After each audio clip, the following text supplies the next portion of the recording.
debate. The big questions. Can Romney reset his campaign with a strong debate?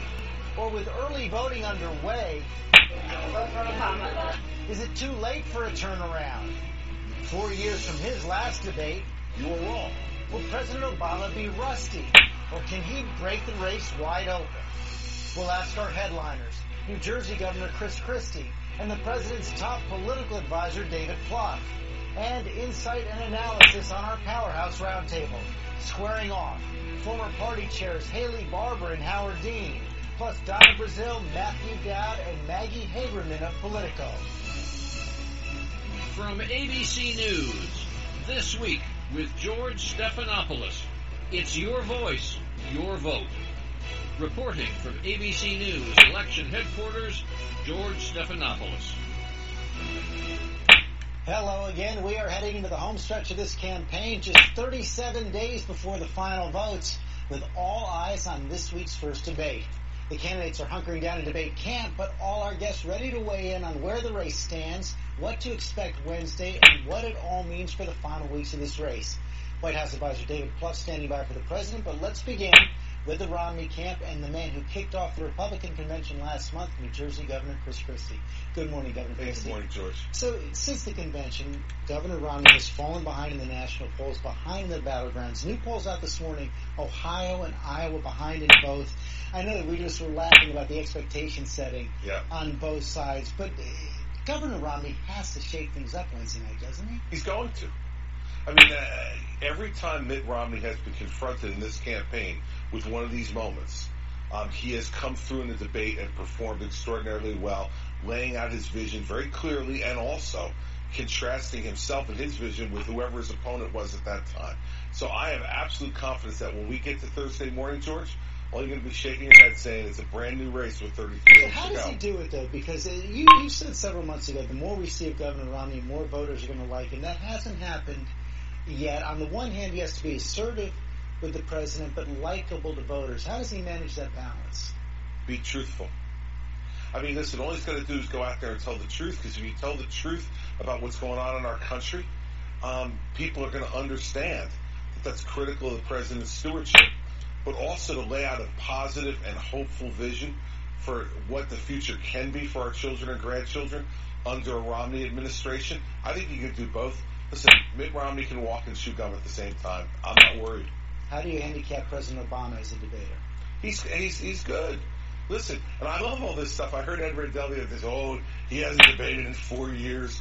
Poor President Obama. He's only been leader of the free world and commander-in-chief of our military during that time. I think he's had a few debates inside the White House over time, and I think he'll be very good.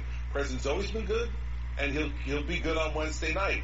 But he can't change the facts, and that's going to be the problem for the president. He's been making the closing arguments in the battleground states. 2-minute ad, straight to camera. Here's a portion of it. Governor Romney believes that with even bigger tax cuts for the wealthy and fewer regulations on Wall Street, all of us will prosper. In other words, he doubled down on the same trickle-down policies that led to the crisis in the first place. If you were on the stage Wednesday night, how would you respond to that? Stop lying, Mr. President. Lying? Yeah, that's what I'd say. What's the lie there? Governor Romney's not talking about more tax cuts for the wealthy. In fact, what he said is that the wealthy will pay just as much under a Romney administration as they pay today. The tax rate will go down into the 20s. Right, but the tax rate will go down, but they will lose deductions and other loopholes that will have them paying the same. That's what Governor Romney's plan is. And so what I'd say is, I love those ads. I mean, the president gets to say things like 1 million new manufacturing jobs. Well, how, Mr. President? We're still waiting. $4 trillion reduction in the debt. Really, Mr. President? How? Simpson Bowles? You haven't endorsed your own plan, nor has he come forward with a plan. I mean, it's a great ad. I have no doubt about that. It sounds really nice and it looks nice, but there's nothing substantive there. But I can imagine the comeback from President Obama at that point when you say, where are the details? That same question to be put to Governor Romney. You've called for hard truths in the convention, but Governor Romney has not been willing to lay out which deductions are going to go away for the wealthy. Oh, listen, the President of the United States has an obligation after 4 years as being president to be the one who is the most specific. So the challenger doesn't have to? No, I didn't say he doesn't have to. I said he has a greater obligation. The President of the United States hasn't stepped up to the plate and done that. That ad does nothing to add to the debate and discussion, except to not tell the truth.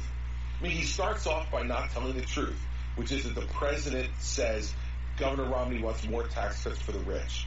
I mean, it's just not true. Governor Romney has said it over and over and over again.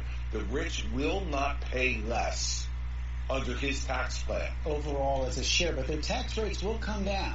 Yeah, but George, it's like saying, you change the rates, but if the same amount of money is coming out of my pocket or your pocket, you don't care what the rate is.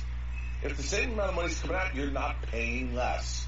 And I think what we're trying to do is to set up a system where America can be more competitive in its tax rates, both on a corporate level and on an individual level with the rest of the world, because we're now competing in a global economy. And so that's what Governor Romney's laying out, is a very clear vision on that. And guess what he's going to do? He's going to negotiate with Congress about those loopholes. That's what he's going to do. He's not going to lock himself into something now. Everybody wants. Voters have a right to know what those are. Voters have a right to know what direction he's going to take the country in. And he says he's going to eliminate significant deductions and loopholes so that no one is paying less in the wealthy class than they are before. That's very clear. And here's one thing he knows that the president's never learned. 85% of his legislature was Democratic in Massachusetts when he was governor. I work with a Democratic legislature in New Jersey. You can lay out aspirational goals and visions, but then you got to get down to negotiating with people to get things done. In Washington, D.C., the president draws hard lines and doesn't ever know how to negotiate and compromise. That's why we're in the gridlock we're in today. Governor Romney has been getting a lot of advice from some pretty anxious conservatives. And one of them is Charles Krauthammer, who wants a bigger, bolder campaign. I want to read some of what he said the other day. He says, "Go large, Mitt. For 6 months, Romney has been matching Obama's small ball for small ball, Ryan, yet he has since retreated to the small and safe. When you're behind, however, safe is fatal." Do we need a bigger, bolder campaign from Mitt Romney? Well, I think what we need is a big and bold performance on Wednesday night, and that's what he's going to give us. I have absolute confidence in that. And the fact is that the ideas are there, but let's face it, George, there's been a lot of filtering going on, and I'm not going to sit here and complain about coverage in a campaign, because as a candidate, if you do that, you're losing. But what I will tell you is this is the first moment when the American people are going to be able to see these two guys side by side, laying out their vision, unfiltered. And I think that's going to be a powerful moment for Mitt Romney.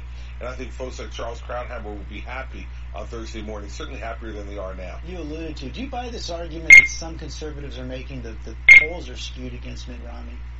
I don't buy that. Not sure, right? I don't know if it's, listen, I don't think it's intentional. I think, you look at every different poll, look at its methodology, and you can say whether it's good or bad poll. But do I think there's a concerted effort to skew the polls against